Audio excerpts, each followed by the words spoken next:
Sarasvati Charine, Nirvishesha Shunyavadi Pashtya Deshatarine, Jai Shri Krishna Chaitanya Prabhu Nityananda, Shri Advaita Gadadhara Shivasadi Gaura Bhakta Vrinda, Hare Krishna Hare Krishna Krishna Krishna Hare Hare, Hare Rama Rama Rama Hare Hare. Vanchakalpatarubhishcha kripa sindhubheva patitanam pavanebhyo Vaishnavebhyo Namo Namaha.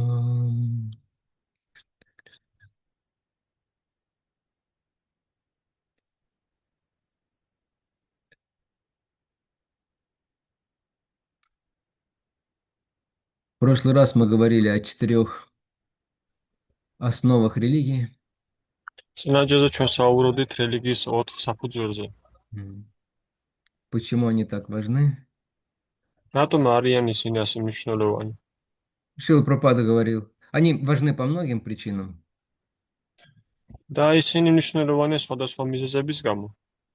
Шрила Прабхупада говорил, что если человек не обладает этими качествами, то есть не следует этим принципам, то он никогда не сможет предаться Господу. მაგრამ შრილა პრაბჰუპადა ხას უსვამდა და ამბობდა, რომ თუ ადამიანი არ მიყვება ამ პრინციპებს, მაშინ ის ვერასდროს ვერ შეძლებს მანამდვილად მართლაც მიენდოს ჭეშმარიტად უფალს. Мгм. Это то, что предшествует настоящей духовной жизни. ეს არის ის, რაც ასე ვთქვათ, თან ახლავს სულიერ ცხოვრებას. Это предварительное очищение. Оно есть в каждой религиозной традиции, что-то, какие-то элементы. ანუ წინამორბედი განწმენდა სულიერი ცხოვრებისაზე ეს ყველა რელიგიურ პრაქტიკაში არსებობს. Потому что из грязи в князи сразу не попадешь. იმიტომ რომ ბინძური, ასე ვთქვათ, თავადად ეგრევე ვერ გახდები ბინძური. Конечно, все возможно по милости Кришны, но обычно Кришна устраивает этот процесс постепенным. რა თქმა უნდა, კრიშნას წყალობით ყველაფერი შესაძლებელია, მაგრამ კრიშნა აწყობს ყველაფერს, აწყობს ამ პროცესს თანმიმდევრობით. В принципе, эти вещи, они готовят сознание человека, в первую очередь сознание человека, ум к настоящей духовной практике. პრინციპში ეს პრინციპები აწყობს ადამიანის ცნობიერებას და ჭკუას სულიერი ცხოვრებისთვის. Они основаны все на гуне благости. ისინი ყველა დაფუძნებული არიან ათონების გუნაზე. И сегодня мы поговорим о как раз той деятельности, которая разрушает эти принципы. და დღეს ჩვენი საუბრად სწორედ იმ სახის ქმედებებზე, რომელიც ანგრევს ამ პრინციპებს. И, соответственно, является препятствием на пути преданного служения. და შესაბამისად წარმოადგენენ ისინი წინაღობას სულიერი ცხოვრების გზაზე. Есть много разнообразных препятствий, но эти 4, они являются самыми такими основными на начальной стадии. არსებობს მრავალი სხვადასხვა სახის წინაღობა და ბრკოლება, მაგრამ პირველ საწყისად და ისინია ძირითადები.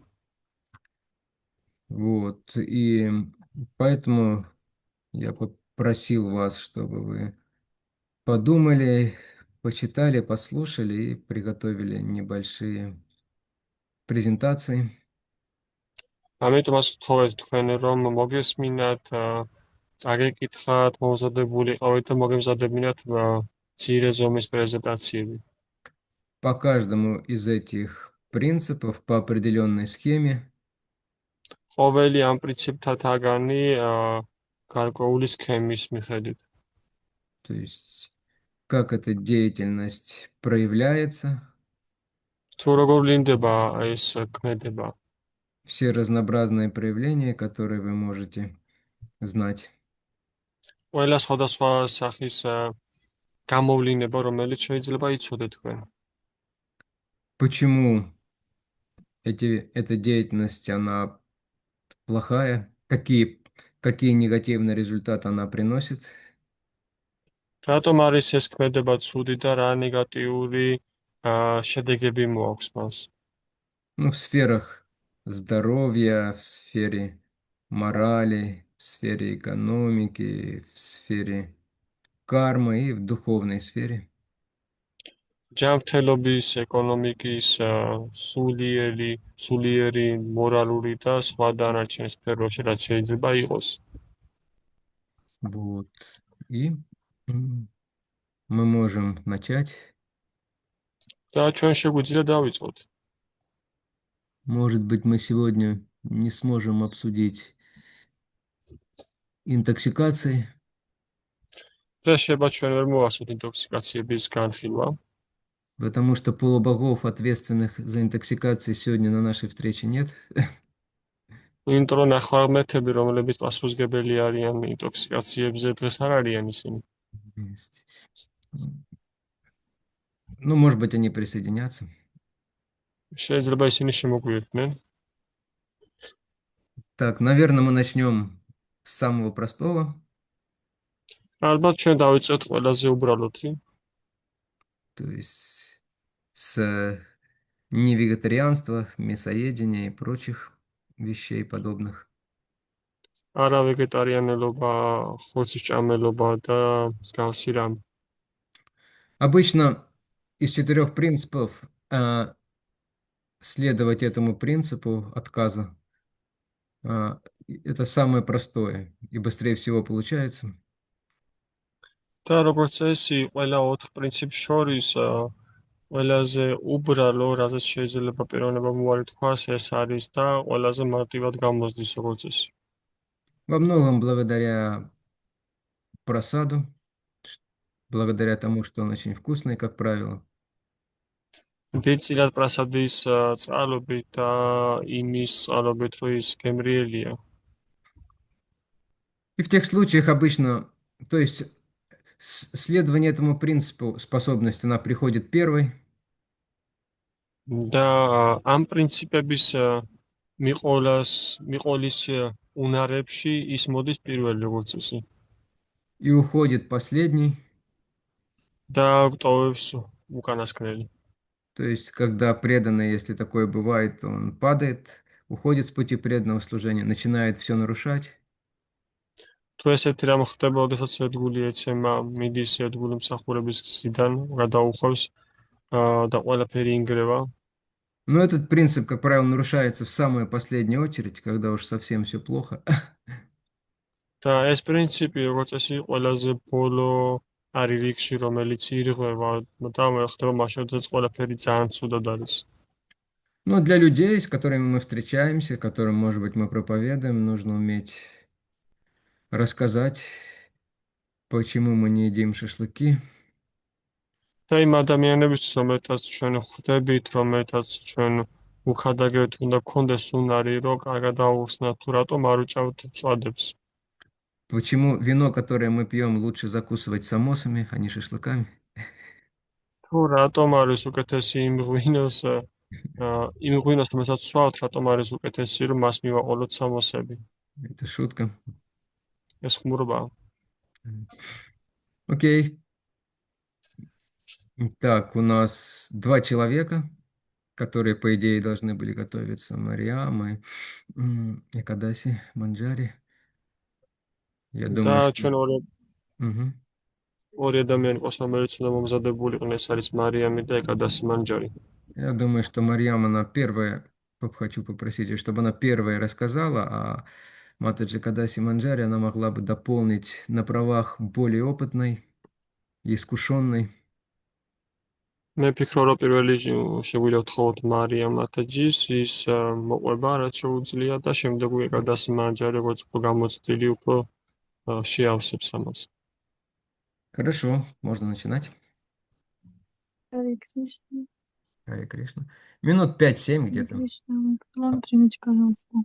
оптимальная. 5 or 7 minutes, it's 5-6 ideal, წუთი არის ოპტიმალური. ideal time for presentation. Yeah. Да, Мария. Я постараюсь. Значит, второй принцип аскетизма, он в себя включает отказ от мяса, рыбы, яиц, лука, чеснока и шампиньонов. Шампиньонов, да. Ам, А белые грибы можно. Окей. Хочешь, ты переводи? То есть грибы, в том числе шампиньонов, так вернее сказать. Окей. ანუ ხორცშამელობზე უარის თქმა მოიცავს უარის თქმას, ანუ არაძალმომრეობის პრინციპი მოიცავს თავის თავში ხორცზე, თევზზე, კვერცხზე, უარის თქმას ასევე ხავსზე, ნიორზე და მათ შორის სოკოებზეც. სოკოების მითქმას. То, что касается экономической сферы, чем это невыгодно, потому что 90% того зерна, которое выращивается, она уходит на то, чтобы откормить животных, скот. ეკონომიკური თვალსაზრისით ეს იმიტომ არის წამგებიანი, თვითონ ანუ ხორცშამელობა, რომ 80% მარცვლეულისაც ამ პლანეტაზე მოყავთ, სწორედ ცხოველების გამოსაყობად იხარჯება, რათა ხორცი აწარმოებდეს. И по данным американской статистики,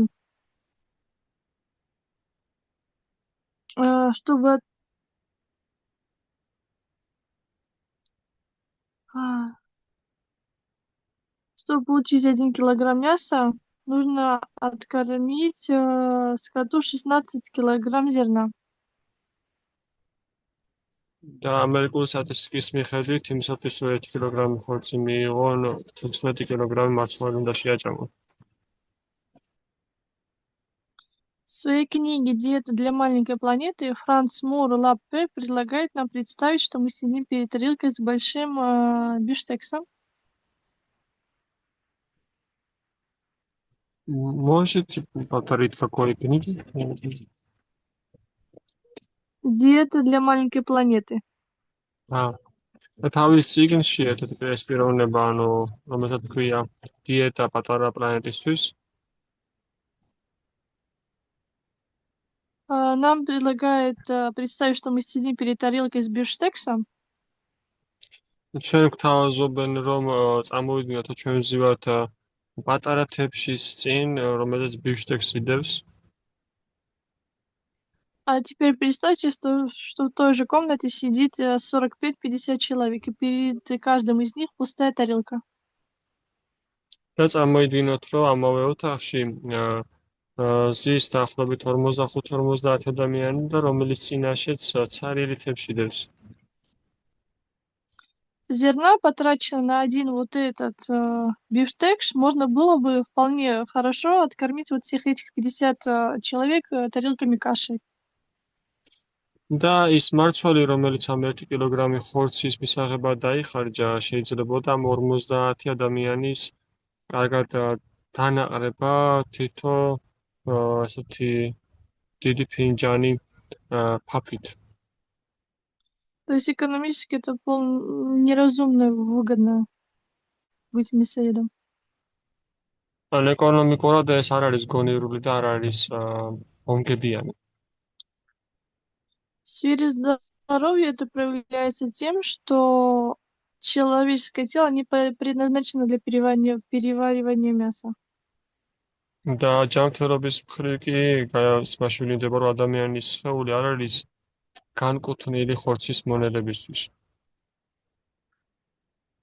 У нас нету таких зубов, и наш желудок так не работает, чтобы оно могло качественно переварить мясо, и это приводит к многим заболеваниям. ჩვენ არ გვაქვს შესაბამისი კბილები და ჩვენი კუჭი არ არის იმ დონეზე მორგებული, რომ ის რა გადახარშვა, გადამონელება შეძლოს და ამას მიყავს ადამიანი ბევრ დაავადებამდე. Также поедание мяса ведет к повышенному холестерину, который приводит к сердечно-сосудистым заболеваниям. ასევე ხორცის ჭამა იწვევს ბევრ холестериნის წევს და რომელსაც მიყავს ადამიანი საბოლოო ჯამში გულსის ძარღვთა დაავადებამდე.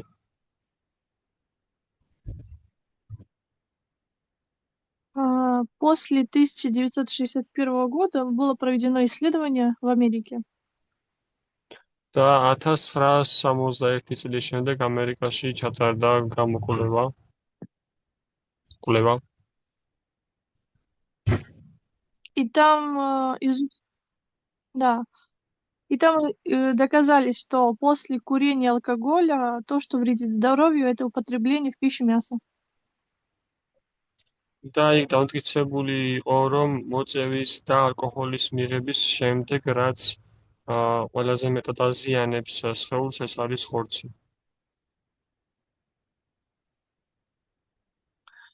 Дальше, в моральной сфере. შემდეგ მორალურ სფერო. Мы можем считать, что в мясоеде нет ничего такого плохого. შეიძლება ვინმე თქვას, რომ ხორცის ჭამელობაში არაფერი ცუდი არ არის. Но чтобы мясо оказалось на нашем столе, животное проходит через адские мучительные боли, и животных мучают ударами током, когда они живы, их горло перерезают, шкуру с них снимают. მაგრამ სანამ ეს ხორცი მოვაჩვენთებ, შემდეგად ცხოველს საშინად აწამებენ, მათ ელექტროენერგიას ურტყავენ, ყელს ჭრიან და ტყავს აცლიან. В Китае был проведен такой эксперимент. ჩინეთში იყო ესეთი ექსპერიმენტი ჩატარებული.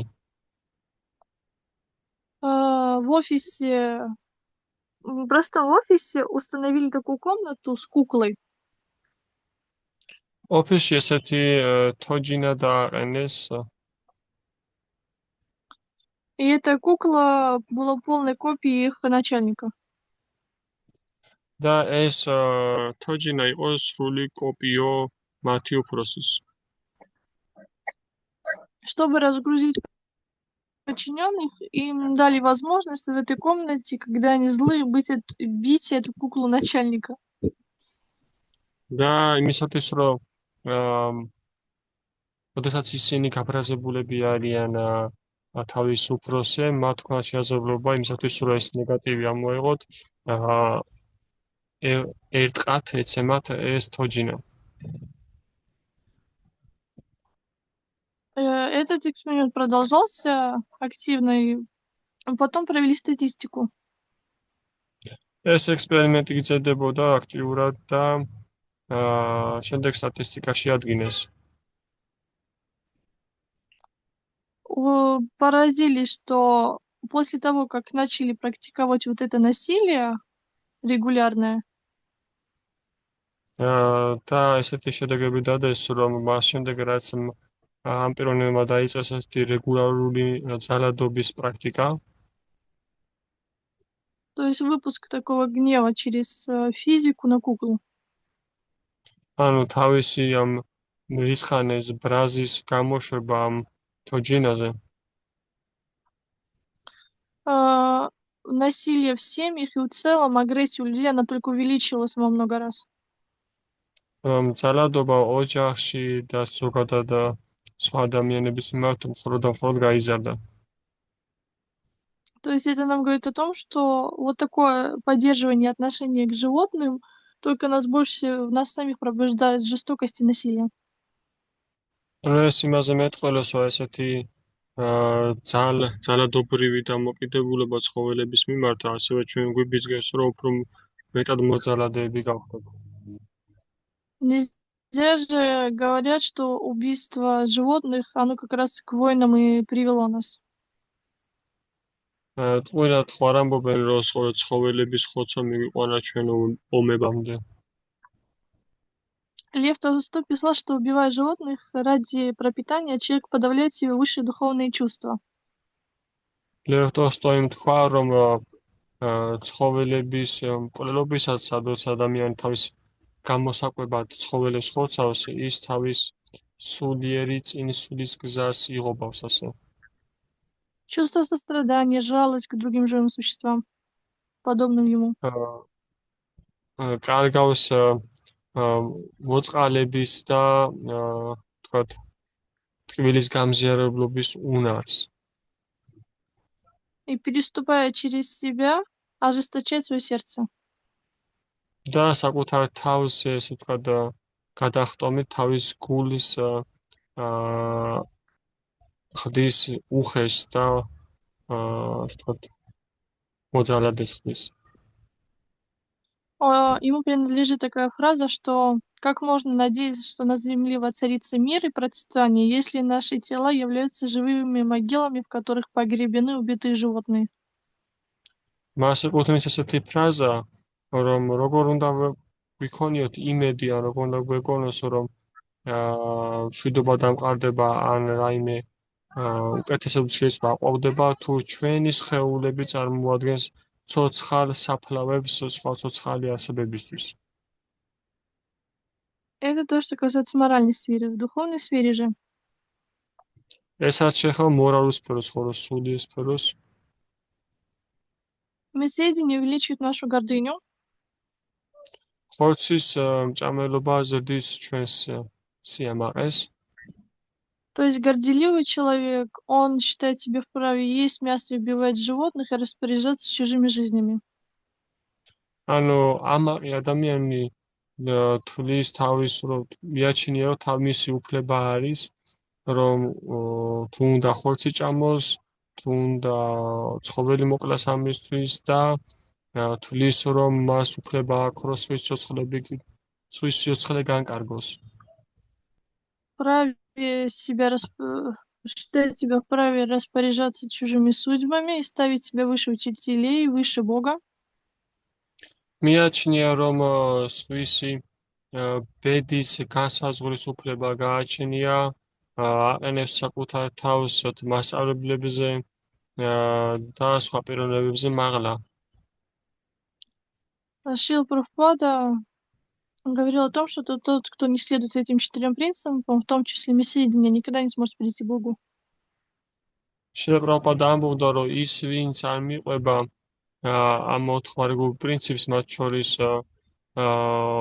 ხორცის არ მოხმარების როგორც საკვების, ის ვერ შეძლებს საბოლოო ჯამში ღმერთამდე მისვლას.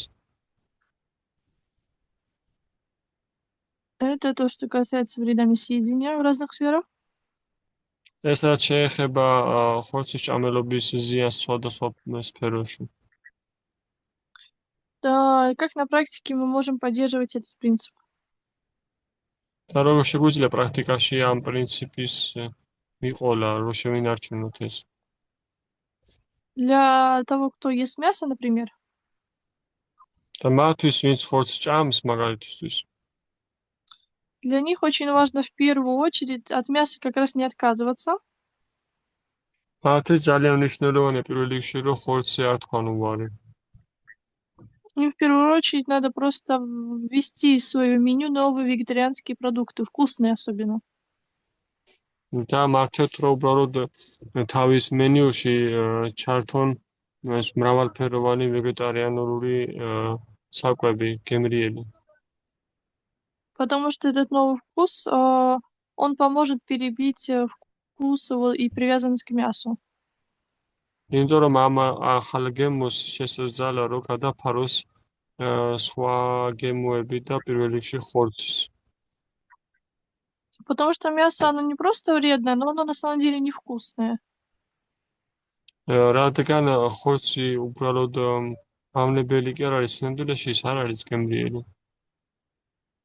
И потом же, когда мы ведем в меню новые блюда, და შემდეგ, როდესაც ჩვენ შევიტანთ მენიუში ახალ კერძებს, то это уже потом можно постепенно отказываться от каждого вида продукта мяса. შემდეგ უკვე შეიძლება თანდათანობით უარი თქვათ სხვადასხვა კერძებს, რომელიც ხორცით არის მომზადებული. Кроме этого, нам еще может помочь урегулирование питания. ამის გარდა ჩვენ შეიძლება დაგვეხმაროს კვების დარეგულირება. То есть расписание, что я ем, когда я ем. ანუ განაწერი, ჩამოწერილი ის თქვა ცხრილი თუ რას ჭამ და როდის. А также соблюдение икадыши, который поможет нам практиковать вот этот контроль и аскезу языка. ასევე ეკადაშის პრაქტიკა, რომელიც გვეხმარება, რომ დავაპრაქტიკოთ ენის და კუჭის მოთხოვნილებები. Но самое мощное, что нам может помочь в этом вопросе, მაგრამ ყველაზე მძლავრი რამაც შეიძლება დახმარება გაგვიწიოს ამ საკითხში. это питание не просто вегетарианскими блюдами, но освещенной пищей. ეს არის უბრალოდ რომ ვიკრიბებოდეთ არა უბრალოდ ვეგეტარიანული საკვებით, არამედ სხვა გაწმენდილი საკვებით გათავაზებული. Потому что это даст нам как и новый вкус, так и мы задействуем наш язык в служении Богу. იმიტომ რომ ეს მოგცემს ჩვენ როგორც ასევე ახალ გემოს, ასევე მოგცემს საშუალებას, რომ დავასაქმოთ ჩვენი ენა მსახურებაში. Это тоже даст нам силы в соблюдении этого принципа, а также мы благодаря этому сможем легче отказаться и будет уходить привязанность к мясу. ეს ასევე მოგცემს დამატებით ძალებს იმისათვის, რომ შეგვეძლოს ამ პრინციპის მიყოლა. Вот, это основное. А то, что касается яиц, лука, чеснока, грибов, и в том числе шампиньонов, то яйца, в каких-то из них нету зачатка, и поднимается вопрос, можно если есть их или нет. რაც შეეხება ხავს, ნიურს და კვერცხს, შეიძლება ესეთი კითხვა გაგვიჩნდეს, რომ დაგვებადოს, რომ ზოგიერთ კვერცხში არ არის წიწილის ჩანასახი, ანუ განაყოფიერებული არ არის. Но дело в том, что, несмотря на это, все равно яйца являются менструальным продуктом курицы. და მიუხედავად ამისა, კვერცხი წარმოადგენს ქათმის менструальный продукт. Я думаю, этого будет достаточно, чтобы вас отбить желание это есть. მე ვფიქრობ, რომ საკმარისი იქნება საიმისოდ, რომ ამ კვერცხის ჭამის სურვილი გაგვიქრეს. Но что более утвердительную информацию сказать? მაგრამ იმისათვის, რომ უფრო ზუსტი ინფორმაცია თქვათ, Яйца, лук, чеснок, грибы, они все являются продуктами они полностью являются продуктами в гуне невежества. ხახვი, ნიური, კვერცხი, ესენი ყველა და მათ შორის კვერცხი ყველა წარმოადგენს უმეცრების გუნის პროდუქტებს. Мы, во-первых, эти продукты из-за того, что они в гуне невежества, не можем их предложить Господу.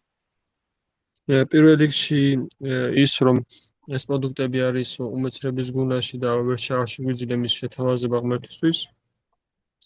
И в том случае, если мы будем ими питаться, то наш духовный рост, он будет не таким прогрессивным. და იმის გამო, რომ ჩვენ არ შეგვიძლია მისი შეთავაზება, ჩვენი სულიერი გზა არ იქნება ისეთი პროგრესული. А то, что касается здоровья, то лук, чеснок, на самом деле эти продукты можно есть, но их используют к определенным заболеваниям и их как лекарства применяют. Мария, можешь повторить? То, что касается лука, чеснока и грибов, их используют как лекарства. რაც შეეხება ხავს, ნიურს და სოკოებს, მათ იყენებენ როგორც წამაც ასევე. В аюрведе их можно есть при определенных заболеваниях. აირვედაში მათი მოხმარება, მათ შეჭმა შეიძლება გარკვეული კონკრეტული დაავადებების დროს. Но их не рекомендуют есть на постоянной основе, как именно все остальные продукты. მაგრამ მათ საკუთარ მოხმარების რეკომენდაციას არ იძლევიან ისევე ხშირად როგორც ჩვეულებრივი დანარჩენი პროდუქტების. Всё, Харе Кришна. Спасибо большое. Простите, много времени заняло. Спасибо, Мариам, отлично все. Но მადლობა მარიამ, ყველაფერი კარგად არის. может, Матаджи Кадаси что-нибудь добавить еще? შეიძლება ეკადას მათაჯი და მარტოს კიდევ რაიმეს. Харе Кришна, мои поклоны. Харе Кришна. Ну, могу сказать, спасибо, Марьям, что так с примерами очень интересно рассказала. მადლობა Могу მარიამ, რომ ესეთი საინტერესო მაგალითები მოყვევი. что по первому пункту რომ на что პირველი еще нужно обращать внимание? პირველ პუნქტზე Нужно შეიძლება обращать მეტი დამატებითი ყურადღება внимание на მივაპყროთ. состав продуктов, которые мы покупаем готовые уже. Мгм. И რომ смотреть на ყურადღება содержание, нет ли там желатина, например, жирного фермента. უნდა მივაქციოთ იმ პროდუქტებს, რომელსაც ყიდულობთ, შემადგენლობა უნდა გადავიკითხოთ ყურადღებით, რომ იქ ხომ არ არის ჟელატინი ან რაიმე მსგავსი ფერმენტი. Также во всех таблетках есть такой антислеживающий агент, и он тоже зачастую имеет животное происхождение. და ასევე ყველა ტაბლეტში წამლის არის კონკრეტული დანამატი, რაღაცაზე პასუხისმგებელი, ვერ თაგვინე ამას, რომელიც ასევე ცხოველური წარმოშობის არის. Есть еще такой краситель ярко-красного розового оттенка, называется кармин. Относится к... ასევე საღებავი, საკვების საღებავი ეწოდებული, რომელიც მიეკუთვნება Его получают из насекомых кошенили, они такие красные, их измельчают и добавляют. მათ Это может იღებენ быть, ესეთი это может быть в кетчупах, соусах, колбасе, йогуртах, кондитерских изделиях. წითელი საღებავია, რომელსაც იღებენ მწერებისგან, ანუ ამ მწერებს აშრობენ, ვქხვავენ და მათ უმატებენ როგორც წესი და შეიძლება იყოს კეჩუპებში, იოგურტში და სხვადასხვა რაიმე ტკბილეულში ასევე ბავშვებისთვის. В жидком мыле, вообще в мыле, шампунях применяются жирные кислоты, они также животного происхождения. ასევე საპონში, თხევად საპნებში და ასევე სხვადასხვა ჰიგიენურ საშუალებებში აი ეს ცხიმები, ეს სწორედ ცხოველური წარმოშობის არის. И те, кто хотят уже прям строго следовать этому принципу, также не носят одежду из кожи, из натуральные куртки, шубы, და обувь. ისინი ვისაც სურს ამ პრინციპების მიყოლა, უკვე ისინი უწესი აღარ ატარებენ ტანსაცმელს, როგორც არის ნატურალური შუბა, ფეხსაცმელი და ასე შემდეგ. По первому все. По поводу экономики могу добавить, что вот животноводческая деятельность, она более энергетически затратна, чем сельское хозяйство, и идет большое потребление водных ресурсов, нарушение структуры почвы, истощение ее. ეკონომიკის თვალსაზრისითაც სოფლის მეურნეობას ეხება შემიძლია დავამატო ის, რომ ეს არის ეკონომიკურად უფრო ხარჯიანი, რასაც მიყავს საბოლოო ჯამში ნიადაგის გამოფიტვამდე. А также животноводство ведет к нарушению экологической ситуации, загрязнению воздуха. ასევე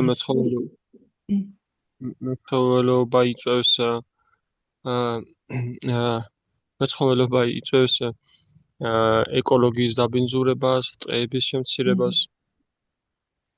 И это ведет к дополнительным затратам на борьбу с последствиями этих влияний. რასაც მიყავს ასევე დამატებით ხარჯებამდე და შედეგებიც მოაქვს ასევე თივე. По поводу здоровья, Всемирная организация ВОЗ отдельно отнесла обработанное мясо, колбасы, сосиски, бекон канцерогеном первой группы. რაც შეეხება ჯანმრთელობის სფეროს, საერთაშორისო ჯანდაცვის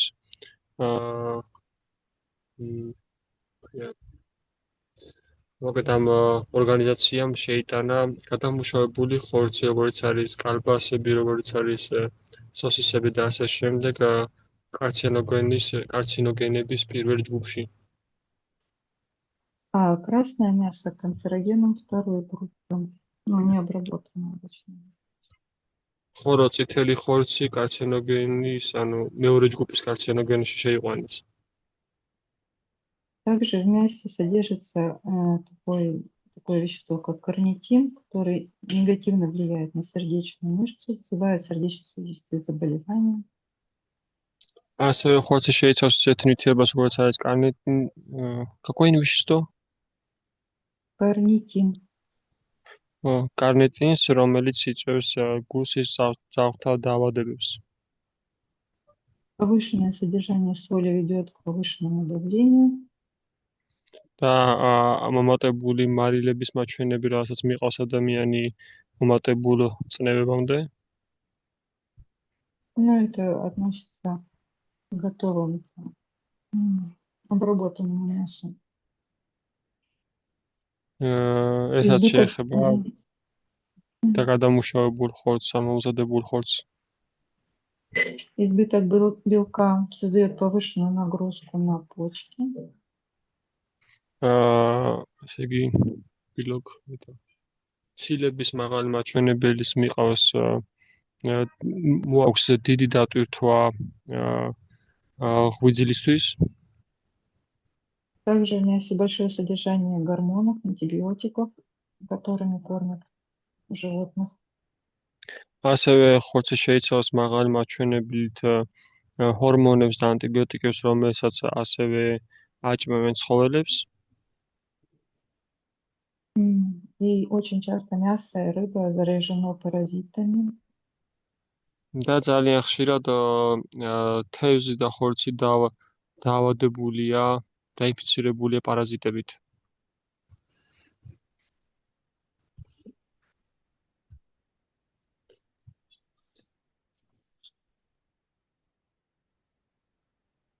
Избыток мяса нарушает кислотно-щелочной баланс, закисляет кровь организмом из костей, вымывается из костей, чтобы этот баланс сбалансировать, и доведет к остеопорозу. ხორცის მოხმარება არღვევს ამინომჟავების ბალანსს სხეულში.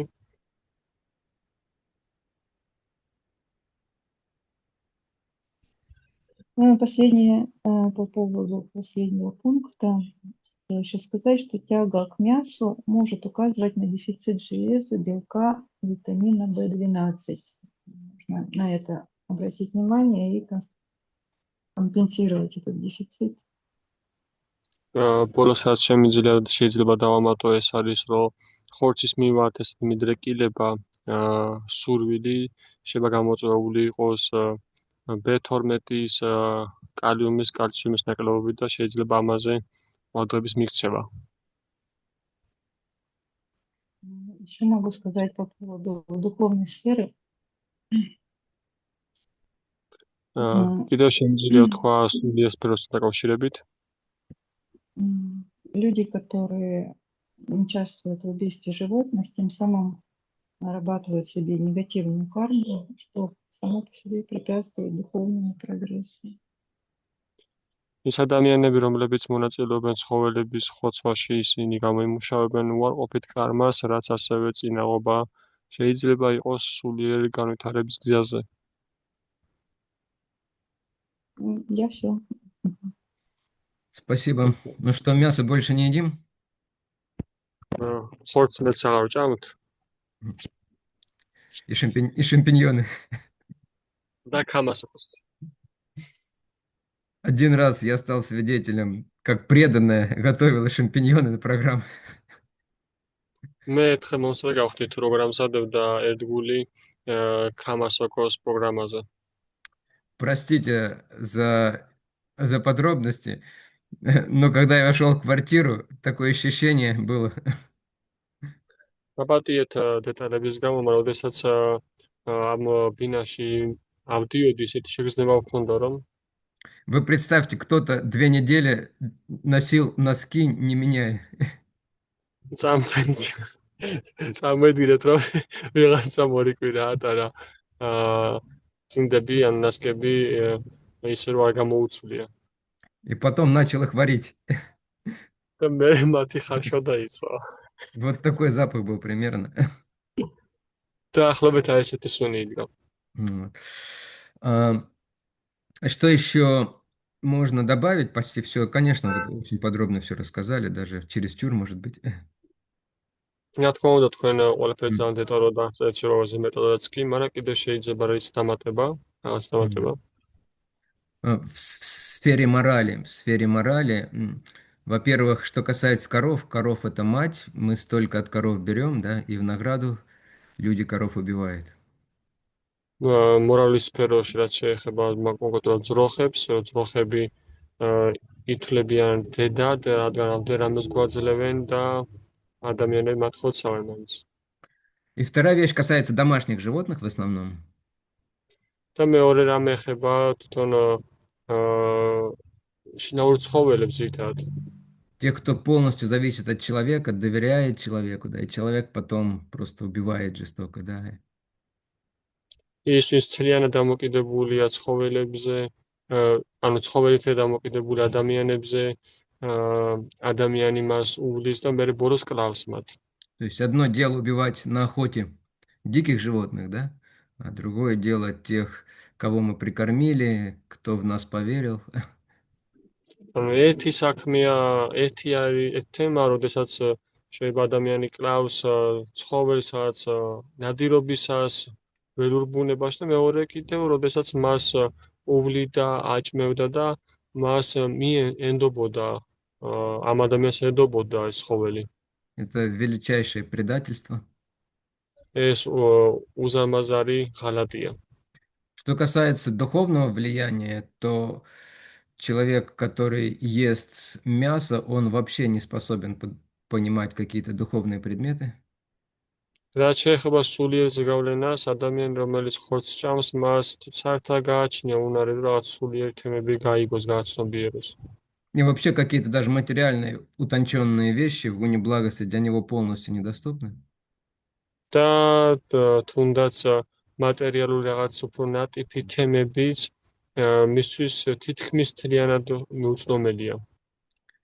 Тонкие ткани головного мозга превращаются в очень толстые ткани, ну, реально. ნატიფი ნატიფის ქსოვილები ტვინში ისინი ხდება ესეთი სქელი მსუქანი ქსოვილებად იქცევა. Извилины выпрямляются, сглаживаются, да? ტვინის ნაოჭები სწორდება. Человек становится очень таким нечувствительным и грубым, как правило. ადამიანი ხდება ძალიან ესეთი უგრძნობი და უხეში, როგორც წესი.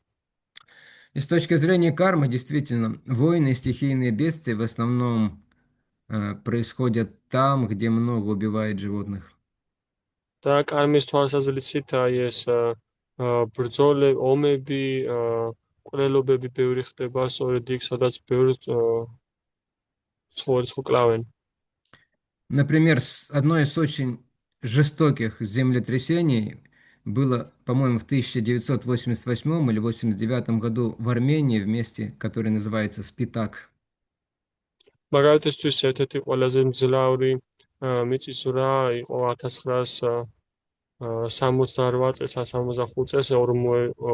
სასომხეთში, რომელსაც სპიტაკთან называется. Да, Спитак. სპიტაკი ერქვა.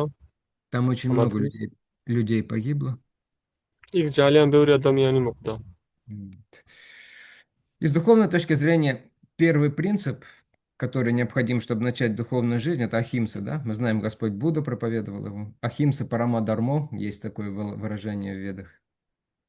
და პირველი პრინციპი, ანუ ვედებში, რომელიც მოცემული იმისათვის ადამიანს შეიძლება კონდეს უნარი, რომ სულიერი პრაქტიკა აპრაქტიკოს, ეს არის ახიმსა პარამა დარმო, ანუ ესეთი პრინციპია ბედებში. Вот. И спасибо, Матаджи Экадаси Манджари, за памятку по технике безопасности. და მადლობა ეკადასი მანჯარი აი ამ ჩანართისთვის უსაფრთხოების ნორმების შესახებ. Она даже про одежду сказала. მან ტანის ამუხის კითხვა. Но самая большая сложность, с которой преданным приходится решать, это не одежда, это обувь. მაგრამ ყველაზე დიდი სირთულე, რომელიც მოგვარებას უწევთ ერთგულებს, ეს არ არის ტანის ამუხის ფეხსაცმელია. Потому что мы знаем большинство обуви, особенно зимние, которые требуют теплоты и выносливости, она сделана из кожи. იმიტომ რომ ჩვენ ვიცით, რომ უმეტესი ფეხსაცმელი, რომელიც თბილია და რომელიც ასე თუ ისე ხარისხიანია, ძირითადად ისინი აკეთებულია ტყავისგან. Это определенный выбор для преданных тоже. ეს გარკვეული სახის არჩევანია ასევე ერთგულებისთვის. Ну, как правило, начинающим преданным об этом не говорится, потому что им и так сложно. მაგრამ როგორც წესი დამწყებ ერთგულებს ამის შესახებ არ ეუბნებიან, რადგან მათ ისედაც უჭირთ. Все замечательно. Мы переходим к следующей теме. შესანიშნავია და ჩვენ გადავალთ შემდეგ თემაზე. Так, у нас тут Лука и Аттари Прабху. Не знаю, готовы они или нет рассказать нам. Как лучше переводи? აქ ლუკა და ოთარი პრაფუ შემოგვიერთდნენ და არ ვიცი მზად არიან თუ არა რომ მათ მოგვიყვნენ თქვენი პრეზენტაციის შესახებ. Когда и сколько можно пить? როდის და რამდენის დალევა შეიძლება? На какие праздники? რომელ დღესასწაულებზე? Точно нельзя пить на Нрисимха Четурдаш. Опасно. ნამდვილად არ შეიძლება ნარასიმჰა ჩატურდაშიზე დალევა, ეს ძალიან სახიფათოა. На Новый год, может быть, можно? ახალ წელს შეიძლება ალბათ. Или как? თუ როგორ? Окей. Кто-то из вас хочет? Лука, Аттари. ლუკა პრაფუ короче. Что он говорит? შეიძლება Окей, хорошо. ეს можно გავთ ნაჩვენე. Да, здорово. კი დაიწყო. გოჩა ქართულად მაქვს დაწერილი და ალბათ რავი. ხო. შენ გადატარგმნი, ხო? ინტოქსიკაცია ნიშნავს ორგანიზმის მოწამლას, როდესაც ტოქსინები ხდება ორგანიზმში, არ ღვევენ нормалურ физиологиურ მდგომარეობას. Интоксикация значит, когда токсин попадают в организм и производят дисбаланс внутри. ტოქსინი შეიძლება ჩვენს ორგანიზმში მოხდეს სხვადასხვა გზით, საკვებით, გაფუჭებული ან დაბინძურებული საკვებით, ქიმიკატებით, გაზებით, წამლების გადაჭარბებულ დოზით, ნარკოტიკებით, алкоголით ანუ ეთანოლით. Токсины могут попадать в наш организм разными путями, как при помощи пищи, газов,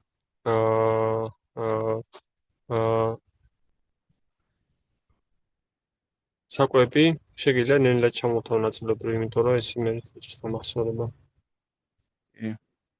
გაფუჭებული საკვებით ის помощью испорченной еды, пищи, ქიმიკატებით, химикаты, გაზებით, газы, წამლების გადაჭარბებული დოზით, повышенные дозы лекарства, ნარკოტიკებით, наркотики, ალკოჰოლით ანუ ეთანოლით.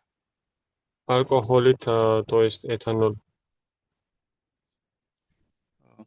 ორგანიზმში მოხვედრის შემდეგ ხდება შეწოვა და გავრცელება. После попадания в организм оно происходит впитывание клетками. ტოქსინი განსაკუთრებით აზიანებს კონკრეტულ ორგანოებს. Toksini особенно вредят конкретным органам.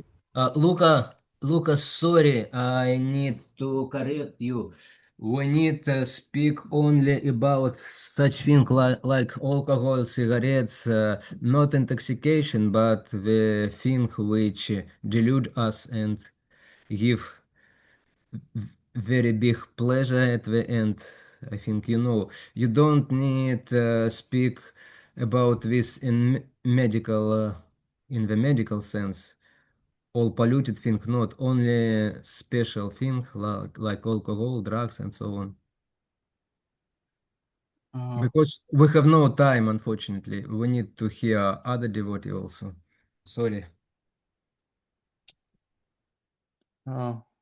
Okay, but I thought intoxication means all kinds of intoxication, and it's reason why it's not like you this. you don't told me this. Okay. Yeah, it's my mistake. Therefore, now I try to correct you. Sorry.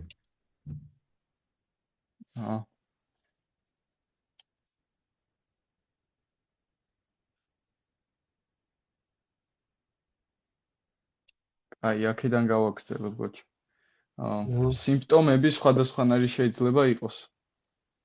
Симптомы может быть разные.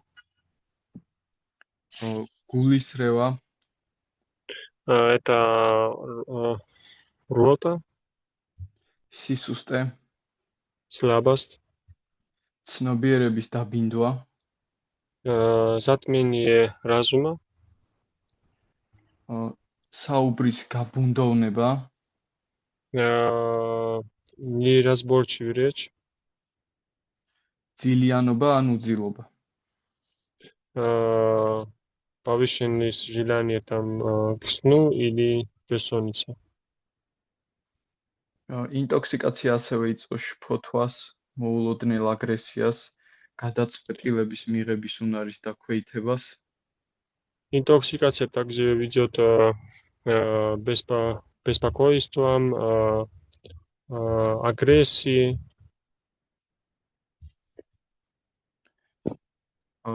განსაკუთრებით ჭარბი მოხმარება მარიხუანას და სხვადასხვა ნარკოტიკული საშუალებების იწვევს დეპრესიულ ფონს. Особенно потребление марихуаны и разных наркотиков ведет депрессии. მეხსიერების დაქვეითებას. Также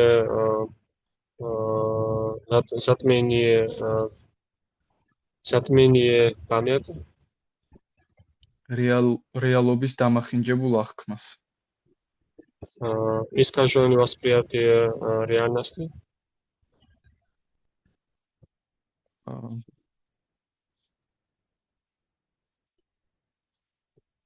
ასევე იწვევს მორალურ და ეთიკურ დეგრადაციას.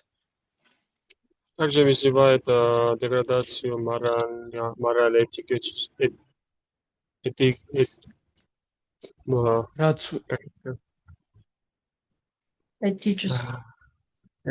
да, этических, деградирует морально-этические нормы.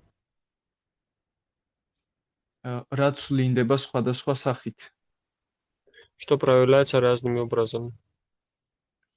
ტყუილისა და თავის გამართლების ჩვევა. Привычка лжи и Мариам, как правильно сказать? Გამართლება? Самооправдание? Да, спасибо. პასუხისმგებლობისაგან გაქცევა. Убегать от ответственности. ახლობლების მიმართ ზიანის მიყენება ემოციურის. Такой человек может принести вред своим близким. ხდება ღირებულებების ეროზია. Происходит эрозия ценностей. ახლა სულიერების მხრივ. Сейчас с точки зрения духовного იწვევს ცნობიერების დაბინდვას. вызывает затмение разума, ყოველ შემთხვევაში ხშირ შემთხვევაში და მოხმარება თუ ეს მოხმარება რეგულარული. и это часто происходит, если употребление это регулярно. განსაკუთრებით თუ ეს დიდი დოზით არის, Особенно если это происходит большими дозами, თვითკონტროლის დაკარგვას, потери самоконтроля, შინაგანი სიმშვიდის დაკარგვას, потери внутренней спокойствия და ხდება სულიერი პრაქტიკისაგან დაშორება. и происходит увеличивается отставание от духовной практики. რთულდება медитация, Медитация становится сложнее, ლოცვა, молитва, თვითშემეცნება. самопознание. ახლა ვისაუბრებ თუ როგორ უნდა ავირიდოთ პრაქტიკულად ცხოვრებაში. Сейчас буду говорить о том, как мы можем практически избегать этого. კაფიოდ უნდა განსაზღვროთ მიზეზი, Мы можем четко определить причину, თუ რატომ არ გვინდა ინტოქსიკაცია. то почему мы не хотим принимать интоксикацию. გავიაზროთ რა ხდება ამ დროს. Осознать, что происходит в это время. გააზრებულად ვიურთიერთოთ ადამიანებთან, Осознанно мы должны общаться осознанно с людьми. გავიაზროთ თუ სად ვიმყოფებით, როგორ გარემოში, Мы должны осознать, где мы находимся, в каком среде. ვაკონტროლოთ გარემო, მოვერიდოთ სიტუაციებს, სადაც ცდუნების შანსი მაღალია. Контролировать среду, понимать, где мы находимся, избегать таких сред, где большая вероятность пасть. ვიყოთ ჯანსაღი ურთიერთობების წრეში, Находиться в окружении здоровых общений. შეგვიძლია ავირიდოთ ვარჯიშით, Можем избегать также интоксикации с помощью тренировок. სირბილით, იოგას ასანებით, პრაქტიკებით. Это может быть пробежка, асаны, йоги и разные практики. საჭიროების შემთხვევაში შეგვიძლია საუბარი სანდო ადამიანებთან. В случае нужд можем поговорить, общаться с людьми, которые разбираются в этом теме. და დავასრულებ ყველაზე ძლიერი შესაძლებლობების გაზიარებით ჩემი პირადი მაგალითის. Я закончу самым большим практическим примером из моего опыта. შეგვიძლია კრიშნას ვთხოვოთ, რომ გვიხსნას Мы можем попросить Кришны, чтобы он нас спас და დაგვიფაროს. и что он нас защитил. მქონდა მე პირადად სიტუაციები, როდესაც ძალიან მიჯაჭვული ვიყავი მოწვევაზე. У меня лично были ситуации, когда я был очень сильно привязан к курению. მიჭირდა დანებება და განთავისუფლება. Мне было очень трудно бросить эту привычку и освободиться от этого. მაგრამ ლოცვით Но с помощью молитвы, ღმერთის ძალით და წყალობით შევძელი უпростёт შემაძლებინა. Благодаря силе Бога и практике мне дал Бог возможность. შემაძლებინა კრიშნამ თავის დანებება ყველაზე ძლიერმა და კეთილის მსურველმა. Помог мне, чтобы я бросил эту привычку, и в этом помог мне самый сильный и самый милостивый Кришна. ჰარე კრიშნა, მადლობა ყველას ყურადღებისთვის. Харе Кришна, благодарю за слушание, за внимание.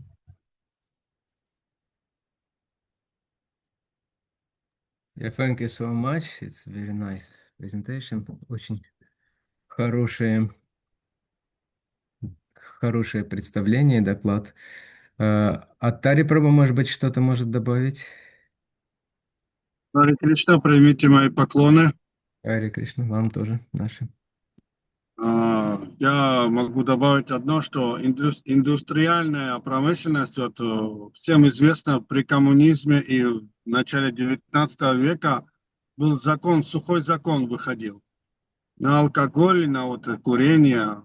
Но алкоголь очень большую роль влияет на, как бы так сказать, недуховное развитие человека. Людей, которые не стараются попасть не то что в духовный мир, а вот хотя бы познать чуть-чуть Бога. И тем более... Нужно дать время для перевода. Аттари Прабху. Харе Кришна, извините. Да, постепенно.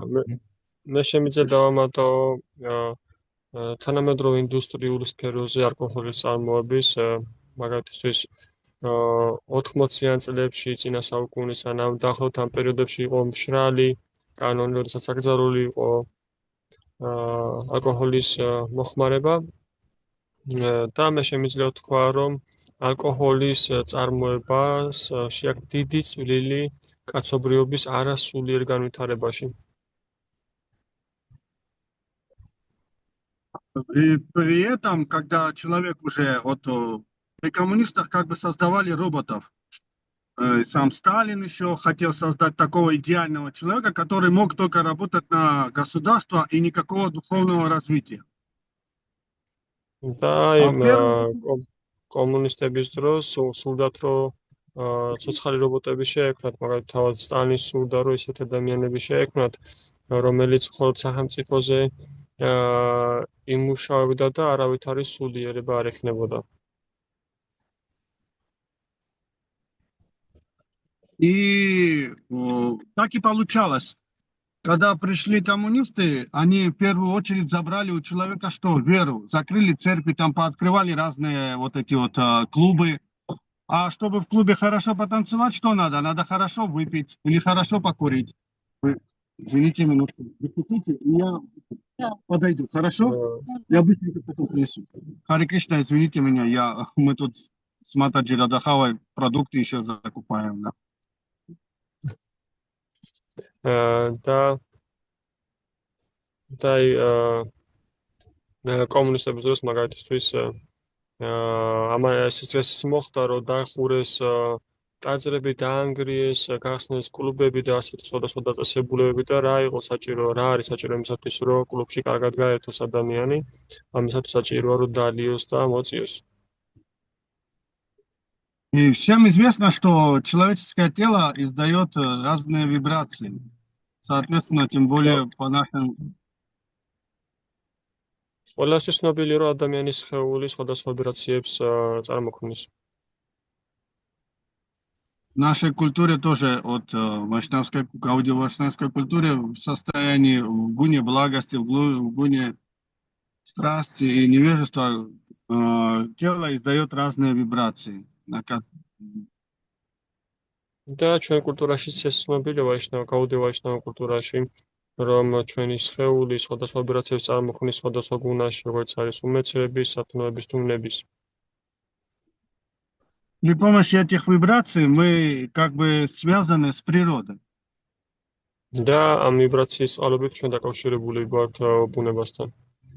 А ведь природа это сам верховная личность Бога. ხოლო ბუნება ეს თავად ღვთაების უზენაესი პიროვნებაა. И вот когда наши вибрации падают, наше сознание, наше тело, оно уже деградирует, и мы спускаемся все ниже и ниже. Для тех, кто...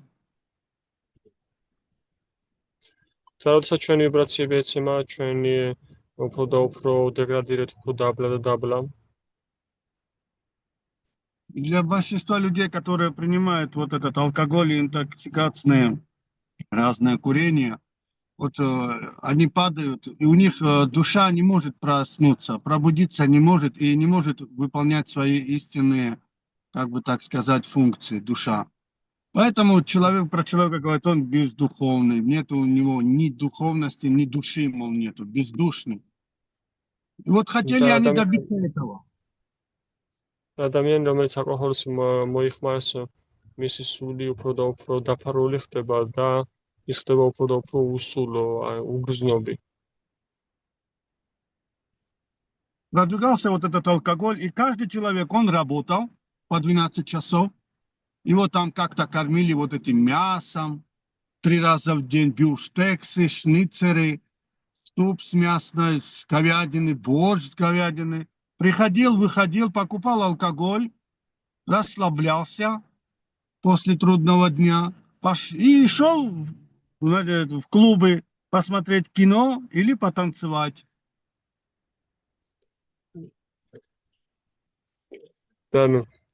და ამის მიღწევა სურდა სწორედ და მიაღწიეს ალბათ ნაწილობრივ, როდესაც ადამიანი მთელი დღე 12 საათი მუშაობდა, მოვიდა საღამოს, დალევდა ალკოჰოლს, შეჭამდა ბორშს ან ბიფშტექს ხორცით, შემდეგ წავიდა ისევ კლუბში და მოეშვებოდა. И так продолжалось все, как бы сказать, всю жизнь. И в этот момент человек что? Он ничего не понимает и деградирует, и в конце концов умирает. И потом, что с ним? Он просит Бога, дай мне еще чуть-чуть прожить. და ასე გრძელდებოდა მთელი ცხოვრება, და ადამიანი უფრო და უფრო დეგრადირებს, უფრო და უფრო იძირება უმეცნებაში და მისი ცნობიერება იფარება და არ შეუძლია ღმერთს ის მაინც ცხოველს რომ იშველე. Одну минутку, извините, одну секундочку, сейчас мешок забросим.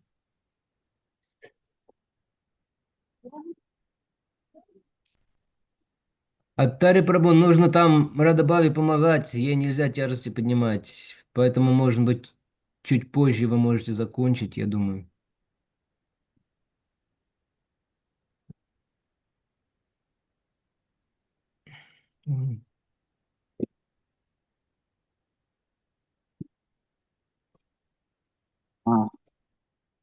Харе Кришна, извините, пожалуйста.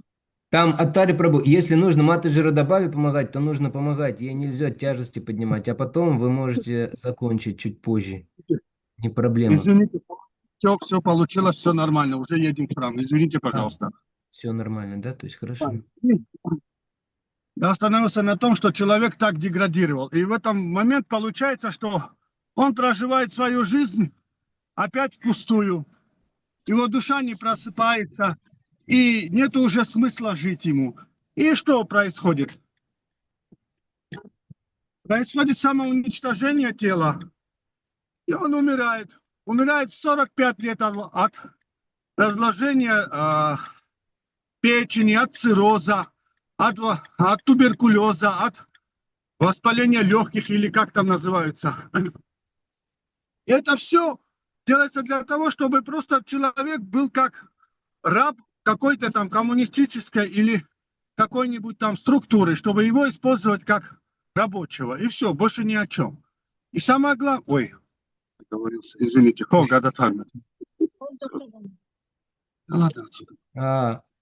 Аттари Прабhu, я хотел бы попросить вот больше, что касается преданных. Это очень хороший анализ того, что происходит в современном обществе, но у нас сейчас немножко тема другая в применении к преданным, когда у преданных остаются такие привязанности, вот, что преданным делать. Вот. А как современная система устроена, да, это все так и есть, но это немного другое сейчас. Харе Кришна, да, я как раз хочу перейти сейчас на вот преданных. Да, и вот в этот момент, когда у человека пробуждается, как бы так сказать, душа, он понимает, он ищет, как от этого избавиться. Это очень серьезная зависимость, алкоголизм, и вот это курение. Короче, когда огни. ცოტა მოკლედ თუ იზავთ თაიპრაფ მოთობელი ვიხდები თუ დავკარგავები ასეს. რაც შეიძლება ცოტა მოკლებად თუ ვისაუბროთ უკეთესი იქნება რომ აზრი არ დავკარგო, კარგი? ხო. დავკარგი ასე.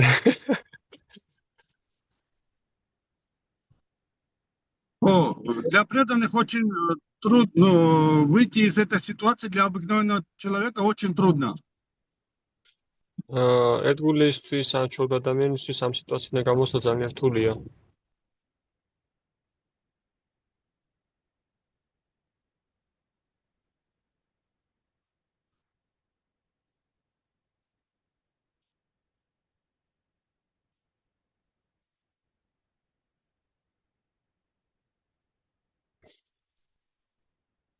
Акшрафо, можно минуточку? Да. Мне нужно на 5 минут сбегать в туалет. Если кто-то заменит, я буду благодарен. Хорошо. Если Марьям только заменит тебя. Не проблема. Мария. Хорошо. Всё хорошо.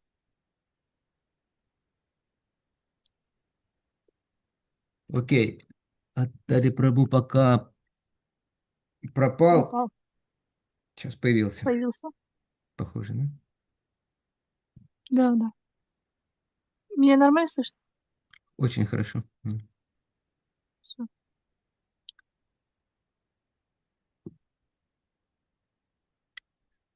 Аттари Прабху. Харе Кришна. Слышите нас?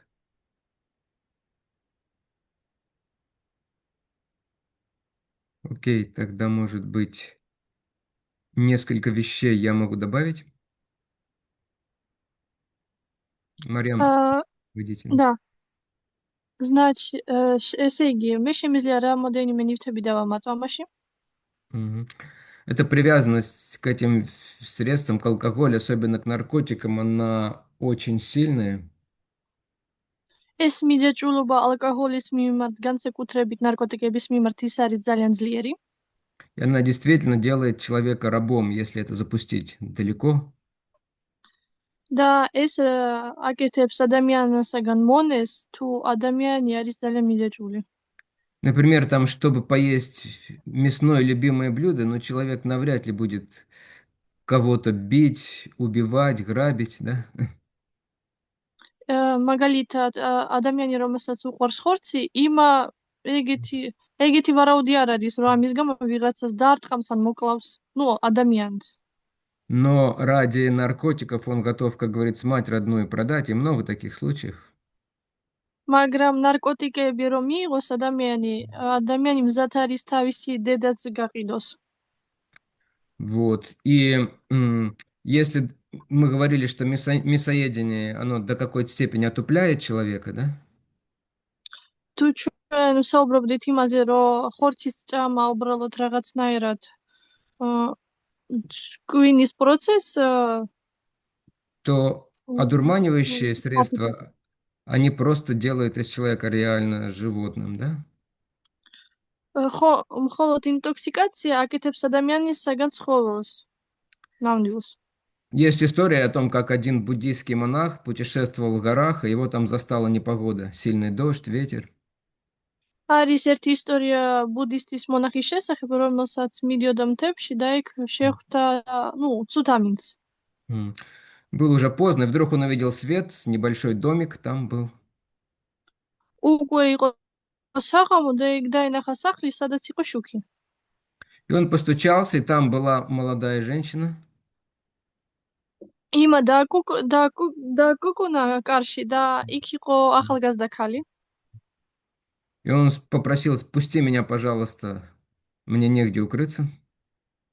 იმა თქვა, ხო, შემომიშვი, მე არ ვიცი, სად შემიძლია დავიმალო ამ ინდისაგან. Но она сказала ему: я пущу тебя только при одном из условий. იმა თქვა პასუხად, რომ მე შენ შემოგიშვებ, თუ ერთ რაღაცას გაკეთებ.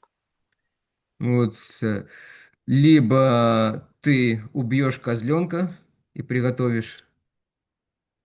ან შენ მოკლავ თხას პატარას და მისგან გააკეთებ რაღაცას, ნუ მოამზადებ, Либо проведешь со мной ночь, ან ჩემთან ერთად გაატარებ ღამეს, либо выпьешь вина. ან დალიებ ალკოჰოლი, ღვინო. Ему было некуда деваться, იმ არაფერი არ ქონდა სხვა საშუალებების გაკეთება, ანუ სხვა საშუალება არაფერი არ ქონდა. и он решил выбрать с его точки зрения самое безобидное из плохого. და იმ გადაწყვიტა გააკეთოს ყველაზე ეგეთი პატარა, რაც შეიძლება ამ ყველაფრისაგან. И он решил выпить вина. იმ გადაწყვიტა უბრალოდ ღვინო დალიოს, ну ეს ყველაზე პრობლემური ეგეთი არ არის. Но когда он выпил вина, он потом убил и пожарил козленка и провел ночь с этой женщиной. მაგრამ როცა იმოკვე დალია ღვინო, იმომოკლა ეს თხა და მერე გაატარა ღამე ამ ქალთან. То есть это очень сильная привязанность. Я реально видел, как многим преданным очень тяжело избавиться от этого.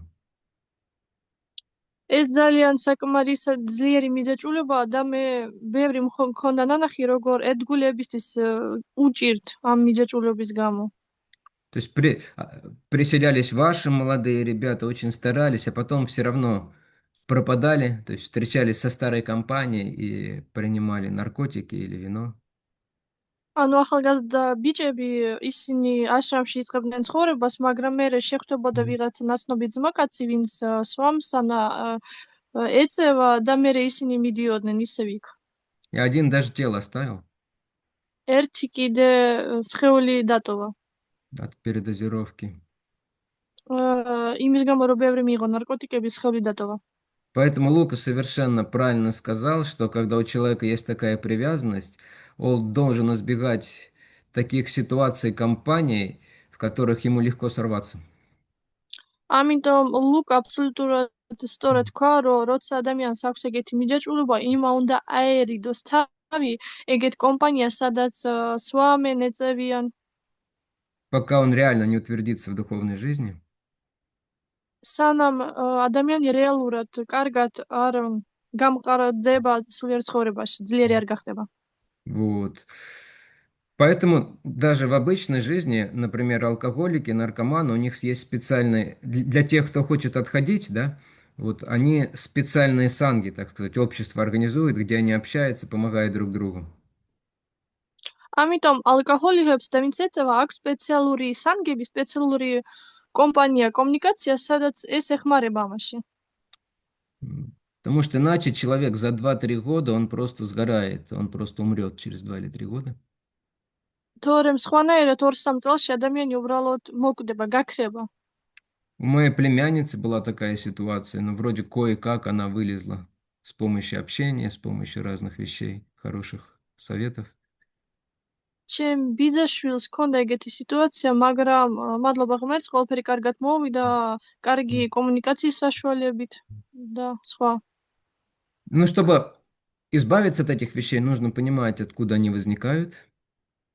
მაგრამ რო თავი მივატოვოთ ამას, ჩვენ უნდა ვიგებდეთ, საიდან მოდის ეს სურვილი. Почему человек начинает одурманивать себя? Ну, первая причина – это способ не чувствовать боль, уйти от боли.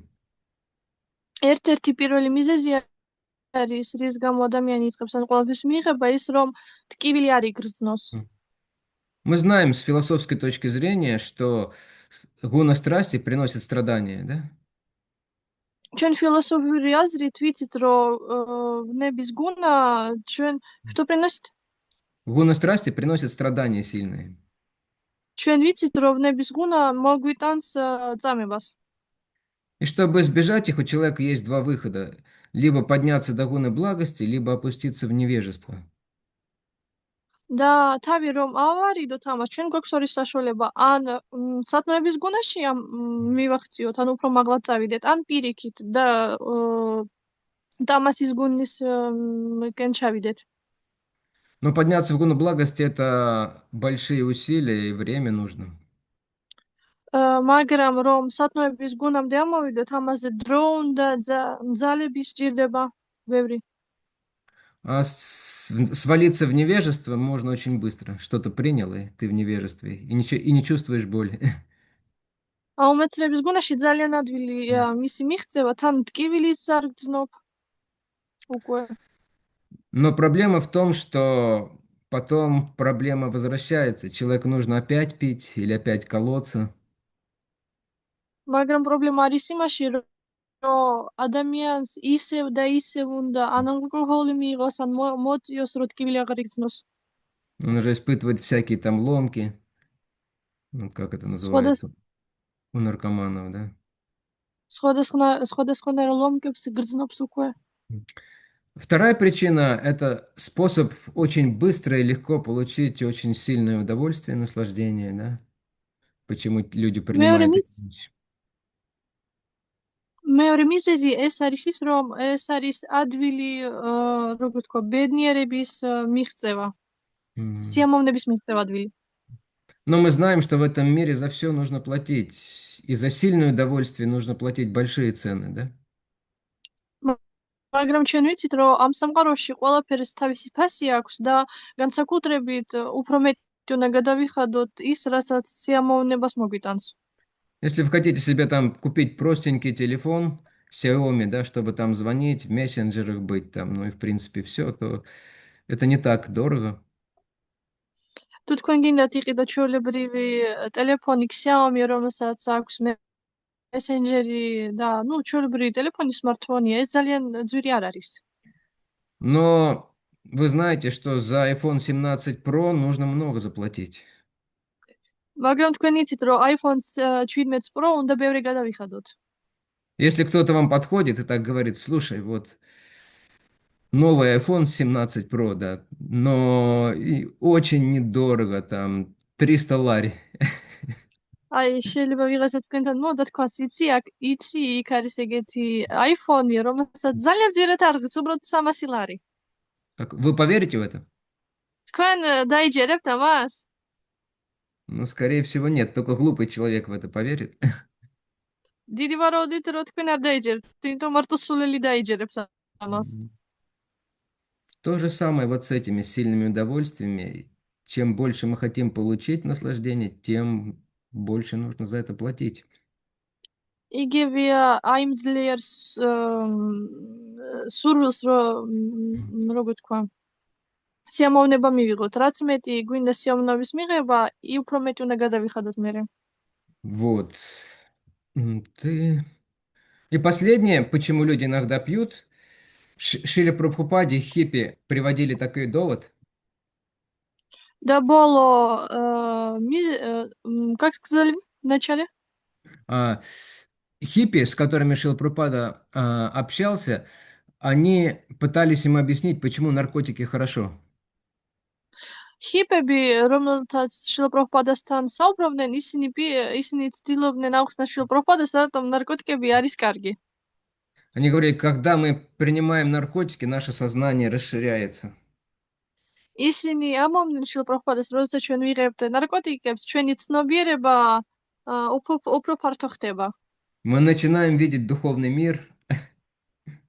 ჩვენ ვიწყებთ სულიერი სამყაროს ხედვას.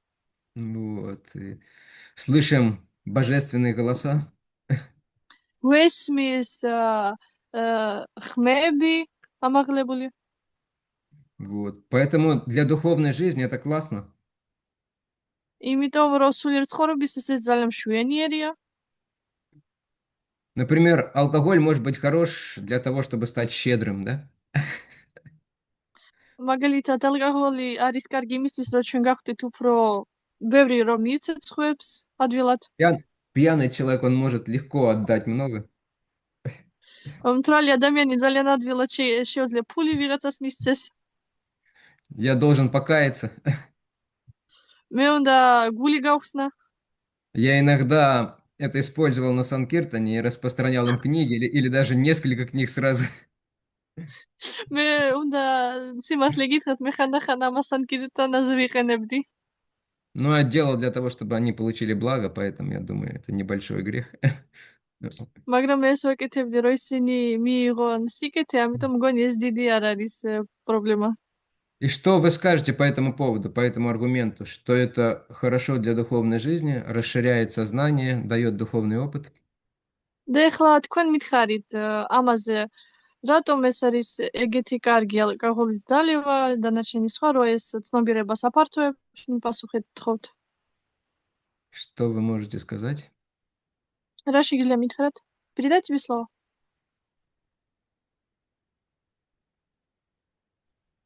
Если что, могу продолжить. Мгм. Всё. Спасибо, Мария. Мгм. Дима, думаю. Итак, кто попытается ответить? Ты, Кришна. Наверное, мы можем сказать, что это не расширяет сознание, а наоборот погружает в иллюзию. ალბათ შეგვიძლია ის ვთქვათ, რომ ეს უბრალოდ კი რაც ნაფართოვებს ცნობიერებას, არამედ მეტ ილუზიაში გძირავს. А вдруг это духовное что-то? და Все-таки. იქნება ეს სულიერი რამ არის? Потому что я чувствую такую свободу, вот, внутреннюю, მე გრძნობ ესეთ შინაგან თავისუფლებას, радость. სიხარულს, Что вы скажете на это? რა სიტყვით ამასთან დაკავშირებით? С чего вы решили, что это не духовное, а иллюзии? საიდან გადაწყვეტეთ, რომ ეს არ არის სულიერი და ეს არ არის ილუზია? Потому что такими грязными методами невозможно достичь Бога. იმიტომ რომ ესეთი ბინძური მეთოდებით შეუძლებელია ღმერთის მიღწევა. Почему грязное? Я все цивилизованно делаю. Цивилизованно. Я руки мою. Ну, цивилизованно укололся, никого не беспокоил. Буни благости, буни благости. ცივილიზებად მკეთებდი არავის აწοφებდი სათნების გუნდაში. Как знаете, некоторые люди говорят, вот пить так по-черному, там какую-нибудь чачу или самогонку и много, чтобы как свинья, ну это понятно, да. Но мы-то пьем по-цивилизованному, немножко, в хорошей компании, поэтому мы благородные люди. ანახარ ადამიანები ამბობენ, რომ კი, გასაგებია, რომ ღორივი დალიო, რაღაც ლიტრობით, მაგრამ ჩვენ ხო ცივილიზებულად ვსვავთ, ცოტას, ესეთი კეთილშობილი ადამიანები ვართ. Потому что истинный духовный опыт, он только со временем углубляется, растет и приносит удовлетворение. А после интоксикации снова наступит возвращение в привычное состояние. იმიტომ რომ სულიერი გამოცდილების დროს ეს დიდხანს რჩება და ღრმა კვალს ტოვებს, ხოლო ასეთი ინტოქსიკაციით მიღებული ალკოჰოლი ხილვები ეს ქრება. Да, то есть духовный опыт, он не прекращается, человек продолжает оставаться на этом уровне. კი, სულიერი გამოცდილება ისართავდება, ადამიანი რჩება ამ დონეზე. А когда человек принимает интоксикацию, он не только возвращается на прежний уровень, он падает ниже потом, да? ხო, როდესაც ადამიანი ინტოქსიკაციას იღებს, უბრალოდ კი არ უბრუნდა, კი არ ურჩება ეს მდგომარეობა, არამედ უკან და უფრო ქვემოთ ეშვება. И когда человек принимает что-то и видит что-то, он начинает видеть не духовный мир, он начинает видеть более тонкий мир. როდესაც ადამიანი იღებს რაღაცას, ის უბრალოდ სულიერ სამყაროს კი არ, ანუ ის სულიერ სამყაროს კი არ ხედავს ან სულიერ რეალობას, არამედ უფრო ნატიფს ხედავს. И, как правило, это мир духов. Это не мир полубогов даже. როგორც წესია, სულების სამყაროა და არა ნახევარღმერთების თუნდაც. Потому что таким образом они пытаются воспользоваться и управлять данным человеком. იმიტომ რომ ამგვარად ისინი ცდილობენ გამოიყენონ ეს ситуация და ამგვარად მართონ ადამიანი. Ну и главное, конечно, что говорил Прабхупада, что Кришну невозможно увидеть, почувствовать с помощью материальных вещей и материальных чувств. და პრაბჰუპადა ამბობდა, რომ კრიშნა შეუძლებელია მიიღო, იგრძნო და ამგვარად ესეთი საშუალებებით. Да, и духовный опыт, это, как вы правильно сказали, это Анандам Будхи Варданама, он всегда, он увеличивается, то есть... და სულიერი გამოცდილება, როგორც თქვენ ვთქვით, ეს ანანდა ბუდჰი ვარდანამი მუდმივად იზრდება. Хорошо, теперь буквально несколько вещей о том, что делать на практике. და ეხლა სულ რამდენიმე დამატება იქნება თუ რა შეიძლება გავაკეთოთ პრაქტიკაში. Во-первых, бывает 3 уровня в зависимости от этих средств, одурманивающих алкоголь, наркотики и сигарет. პირველ რიგში არსებობს 3 დონე ამ დამათრობელი საშუალებების ნარკოტიკებით. Первое это, так скажем, heavy addiction, то есть очень сильная привязанность, буквально порабощающая привязанность. პირველი ეს არის ძალიან ძლიერი ჯაჭვულობა, М. გაღმავებადი. М. Следующий уровень это уровень такой средней силы привычки. შემდეგი დონე ეს არის საშუალო დონის, ეს არის ჩვევის. И следующее это небольшие такие импульсы, которые периодически возникают, не очень сильные, мягкие такие импульсы. შემდეგი კი ეს არის მცირე ზომის იმპულსები, რომელიც ხანდახან ჩდება. Вот. И в зависимости от этого могут быть разные способы და применяться. ამის გამომდინარე შეიძლება იყოს სხვადასხვა მეთოდი გამოყენებული. Например, если у человека есть еще возможность, он управляет собой, то ему нужно, по крайней мере, регулировать эти вещи. და თუ ადამიანს აქვს საშუალება და ის საკუთარ თავს მართავს, ასე თუ ისე მას შეუძლია რომ დაარეგულიროს ეს რამე. То есть иногда Ас- человек, он будет срываться, но ему нельзя уходить, так скажем, в запои. То есть полностью терять контроль над ситуацией. ანუ ხანდახან ადამიანის ფეხი დაუწდება, მაგრამ არ შეიძლება რომ ის ესეთი გალოთების მდგომარეობაში წავიდეს, ჩაიძიროს ანუ. Как Шрила Прабхупада советовал своим ученикам некоторым бросить курить, например, он говорил, ты можешь курить, но уменьшать каждый день, допустим, на какое-то количество. როგორც მაგათ პრაბჰუპადა აძლევდა თავის მოწაფეებს რჩევას, რომელიც ვერანებებდნენ მაგათთვის მოწევას შეეუნებოდა, შეგიძლია მოწიო, მაგრამ ყოველდღიურად თითო ღერი მოუკენი. Вот. Но если у человека не получается, ему нужна какая-то сильная помощь, это может быть даже профессиональная помощь. მაგრამ თუ ადამიანს არ გამოდის და მას სჭირდება რაღაც ძლიერი დახმარება, ეს შეიძლება იყოს პროფესიონალის დახმარება ასე. Или просто нужно плакать и кричать, молить Кришну о помощи. ანუ უბრალოდ საჭიროა რომ ვიტიროთ, ვეძახოთ კრიშნას დასახმარებლად. Просто раскрывать свое сердце преданным, просить их помолиться, да, и самому молиться. უბრალოდ გაუხსნათ საკუთარი გული ერთგულებს, ვთხოვოთ მათ დახმარება. Когда это более-менее под контролем, тогда человек это должен регулировать, потихоньку уменьшать количество и частоту. როდესაც ეს მეტნაკლებად კონტროლის ქვეშ არის ადამიანმა უნდა დაარეგულიროს და მოუკლოს სიხშირეს და გაზარდოს უფრო სისუფთავე. И должен держать, так скажем, руку на пульсе, смотреть, то есть отслеживать эту ситуацию, какие изменения происходят. და ასევე უნდა გვეჭიროს პულსზე ხელი და ვაკონტროლებდეთ სიტუაციას და ვხვდებოდეთ თუ რა დროს რა როგორ ხდება. И можно попытаться это чем-то заместить. და შეგვიძლია შევეცადოთ რაღაცით ჩანაცვლება. Чем-то из преданного служения, или, по крайней мере, сатвичным. რაღაც ერთგული მსახურებიდან ან უფრო სატვიურით. То есть очень важно, чтобы у человека было достаточно, он получал эмоций хороших, ანუ позитивных. ძალიან მნიშვნელოვანია რომ ადამიანი იღებს პოზიტიურ ემოციებს. Это в основном зависит от общения. Быть в хорошем общении, иметь друзей. ეს ძირითადად დამოკიდებულია კარგ ურთიერთობებზე იყო კაი მეგობრების რეჟიმ. Вот. Можно также налагать на себя штрафы.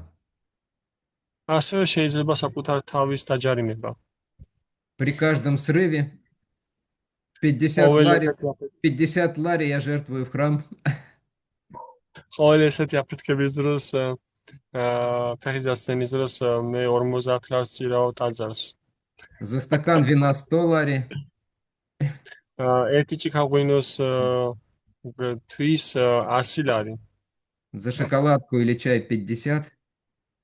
შოკოლადის ან ჩაის გამო 50. Еще один хороший способ, который вам понравится, советует, это есть больше просада. კიდევ ერთი მეთოდი, რომელიც თქვენ მოგეწონება დარწმუნებულა, უფრო მეტი პრასადის მიღება. чтобы заесть вот эту вот неудовлетворенность и эмоциональную нехватку. И на самом деле в случае молодых преданных это работает. იმისათვის რომ აი ეს ვთქვათ ჩაძიროს აი ამ პრასაჩი ეს ემოციური ნაკლებობა ან ესეთი გაუმარჯობა და შემდგომში ახალგაზრდა ერთგულებს დამწყებელს ეს ეხმარებათ. То есть у преданного должно быть какое-то удовлетворение. ანუ ერთგულს უნდა კონდეს რაღაც ტრაკმყოფილება გააჩნდეს, ყოფილების ზნობა. Окей, хорошо. А теперь последнее я хотел бы все-таки дать слово Теофиле Матаджи, ქალაქი მინდა თეოფილე მათაჯის გადავცე სიტყვა. чтобы она нам рассказала, как нужно выигрывать. რომ მან მოგვიყვეს თუ როგორ უნდა მოვიგოს თამაშებში. Да, и как проявлять свой азарт. И при этом და выигрывать. როგორ გამოავლინოთ საკუთარი აზარტი და ამავე დროს მოვიგოთ. Окей. Харе Кришна. Харе Кришна. დღეს გესაუბრებით აზარტული თამაშების მნიშვნელობაზე და მის გამოვლინებებზე. თვითონ აზარტული თამაშები გულისხმობს ისეთ თამაშებს, სადაც თამაშობენ ადამიანები ჯილდოს ან ფულის მოსაგებად. Хочешь переводить на Сегодня я буду говорить буду рассказывать про азартных играх, а сами азартные игры или игры ввязываются в этом человек для выигрыша денег или для удовлетворения своего азарта. ასევე დებენ ფსონს შეჯიბრებებზე, მაგალითად როგორიც არის ცხენების შეჯიბრება, მანქანების შეჯიბრება, ან რაიმე სხვა სპორტული შეჯიბრებები იმისთვის, რომ მათმა სასურველმა გუნდმა მოიგოს და მე ამისგან ფინანსური ან რაიმე სხვა ტიპის ჯილდო მიიღონ. Также делают ставки там на забеги лошади или на гонки машины, и чтобы выиграли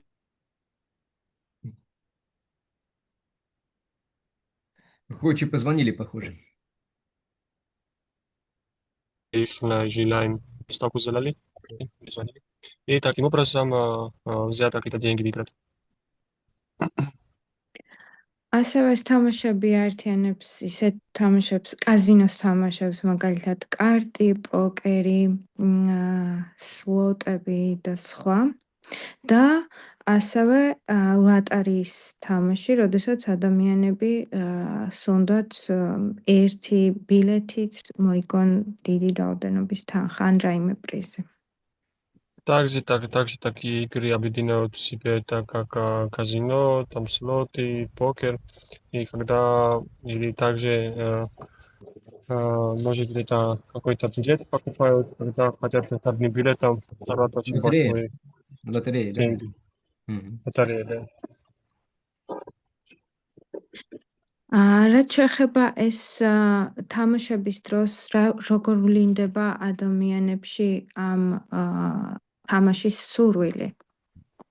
Что касается во время этих игр, как появляется это желание игр,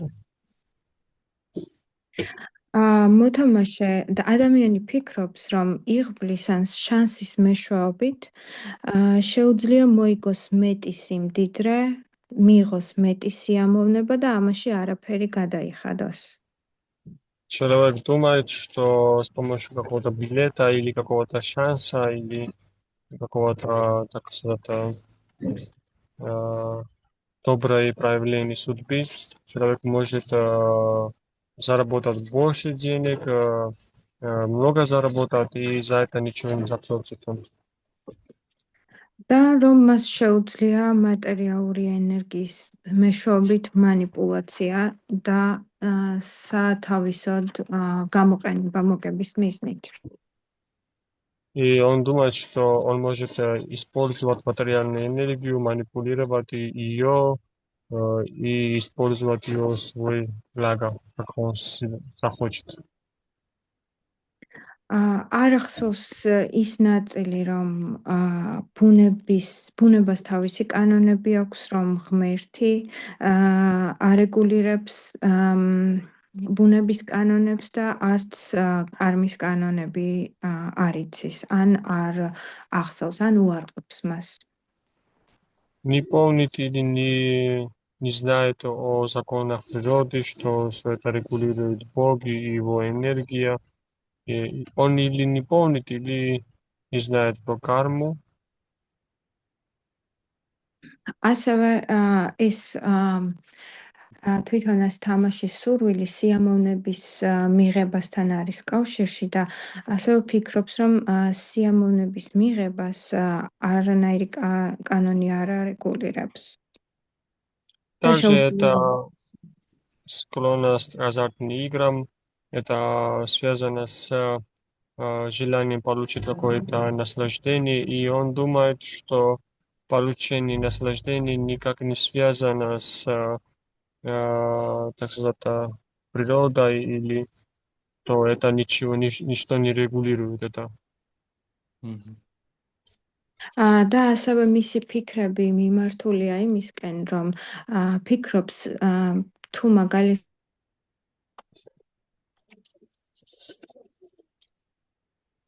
მე სისტემას გავტეხავ და უკანი ვიქნები და მოვიგებ. Также его на რაღაც მომენტში გაწდა და შეიძლება გაიმეორო ბუდიში.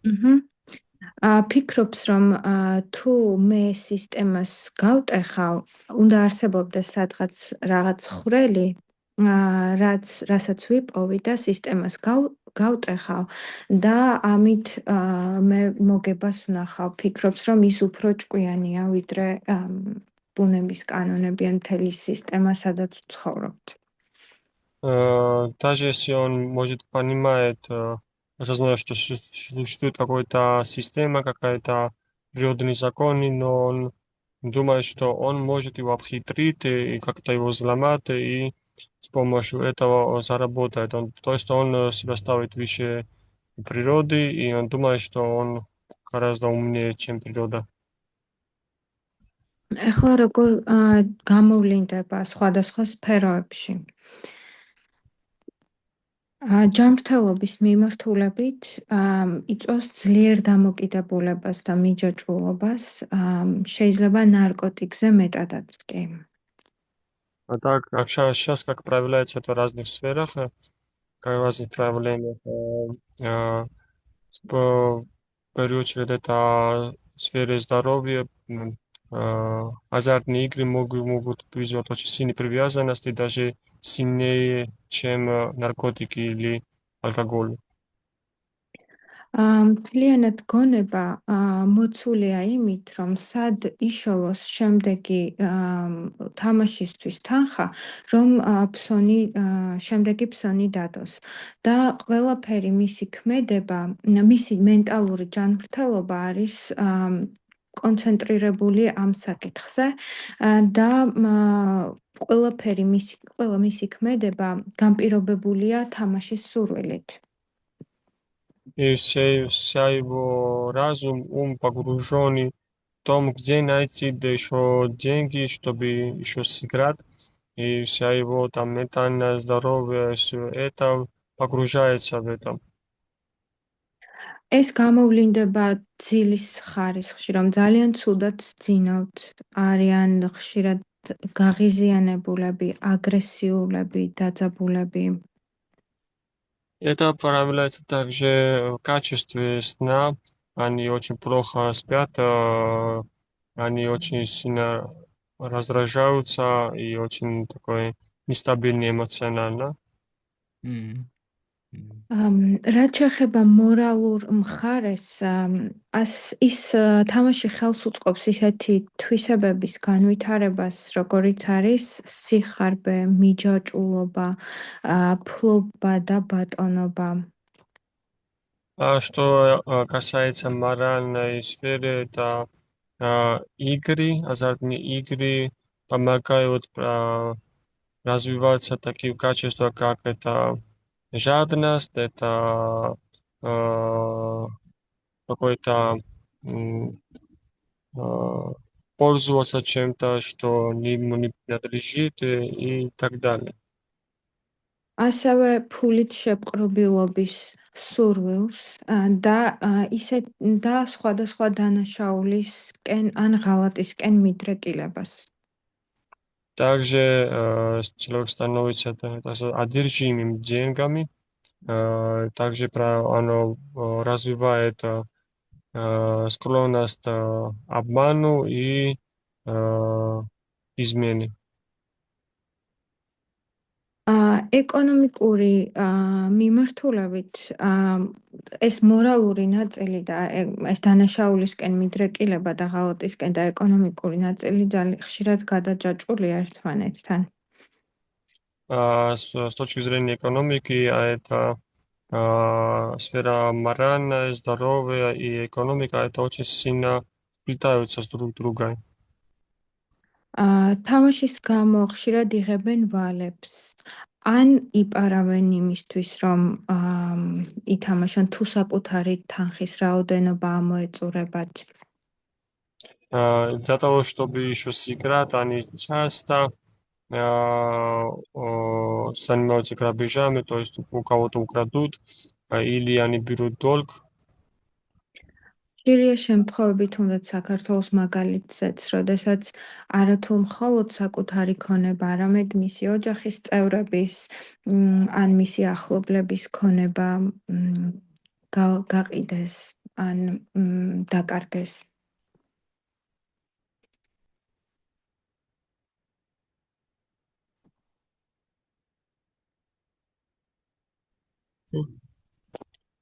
Грузинская реальность, что часто бывает так, что они могут продать имущество родных, там, родственников и так далее.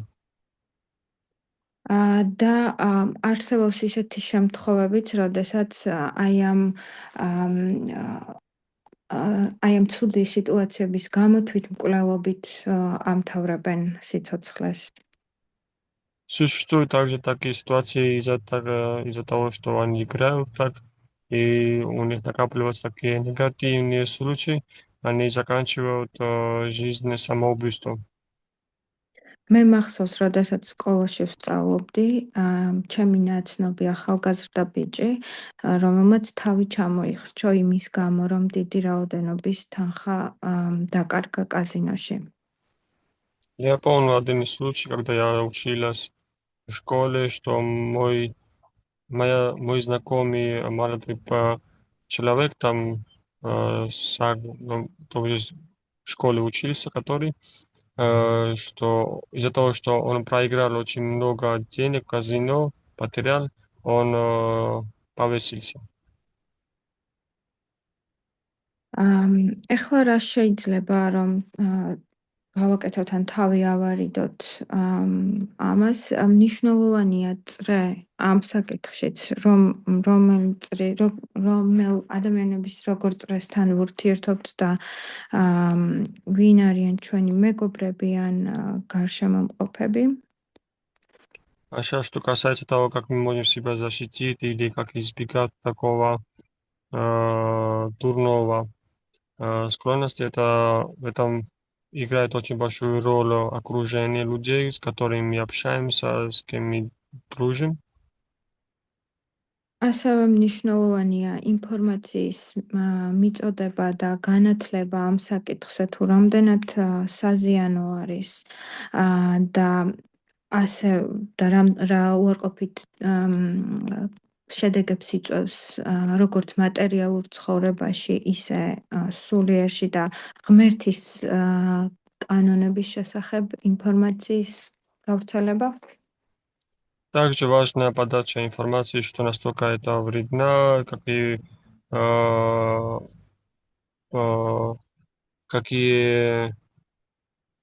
что из-за этого происходит, почему, к какому последствию можно прийти.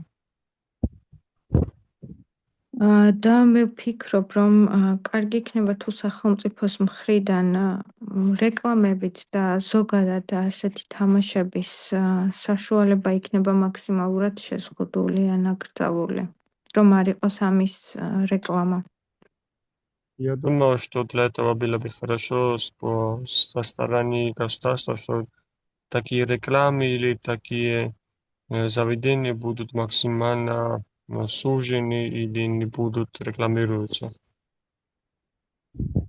და ოჯახის წევრების მხრიდან ხელის შეწყობა, როდესაც ერთხელ, ორჯერ ან სამჯერ ხდება მსგავსი შემთხვევები და ყოველთვის ოჯახის წევრები ეხმარებიან ადამიანს, ეს გარკვეულწილად მათ ქცევასაც ამტკიცებს და აქვს შეგრძნება, რომ შეიძლება კიდევ შემდეგი მსგავსად მოვიქცე და კიდევ დამეხმარებიან.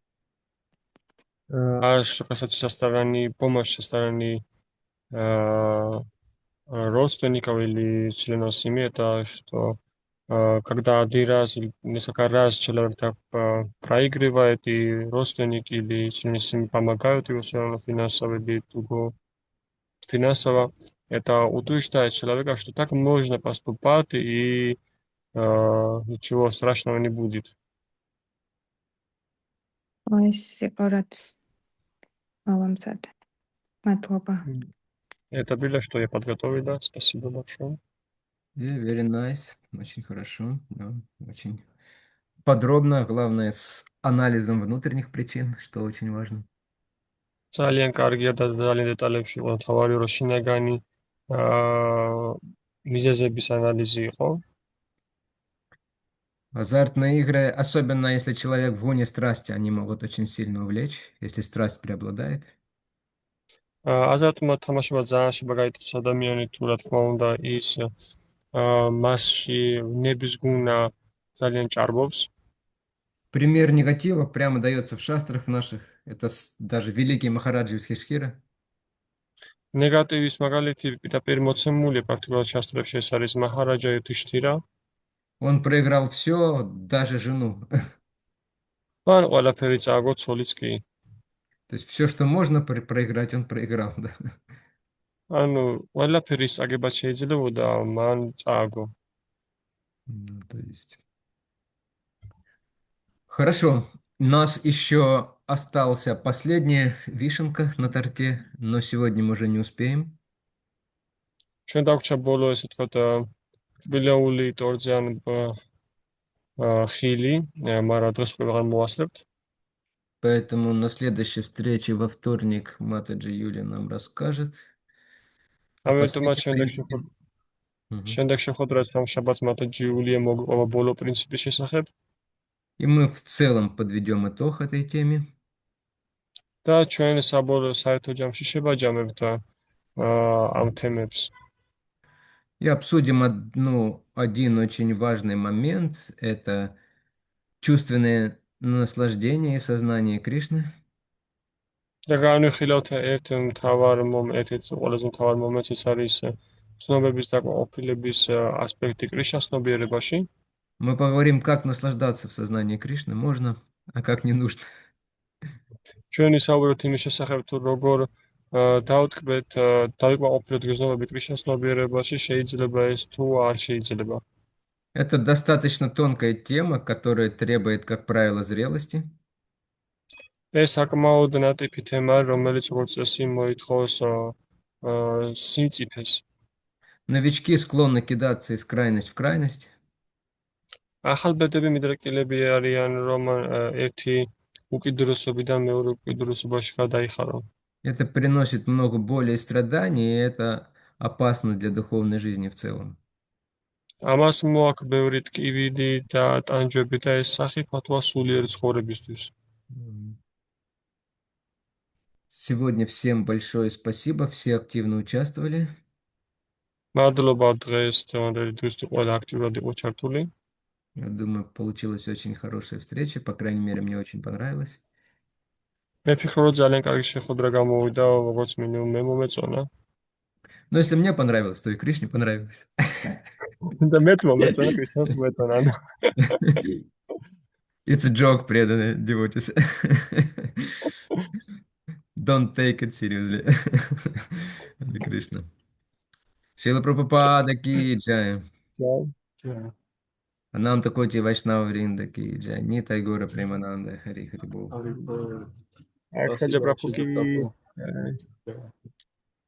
Гоча, переводчик ки джай. Maha Maria translator. Mataji ki jai. Mariam is small translator. Маленький переводчик, очень большой. Но маленьким переводчиком быть безопаснее, чем большим. Потому что Майя, она в основном стреляет по большим людям. Замечает их. Хорошо. Всем хорошего дня. Всем хорошей подготовки к воскресенью, к праздникам. Встретимся во вторник. ყველას ბედნიერ დღეს გისურვებთ, ყველას კარგ მომზადებას გისურვებთ კვირისთვის და დღესასწაულებისთვის. შევხვდებით სამშაბათს. Харе Кришна. Hare Krishna. Hare Krishna. Спасибо всем. Харе Кришна. Hare Krishna. შემდეგი გაჩერება. მეტრო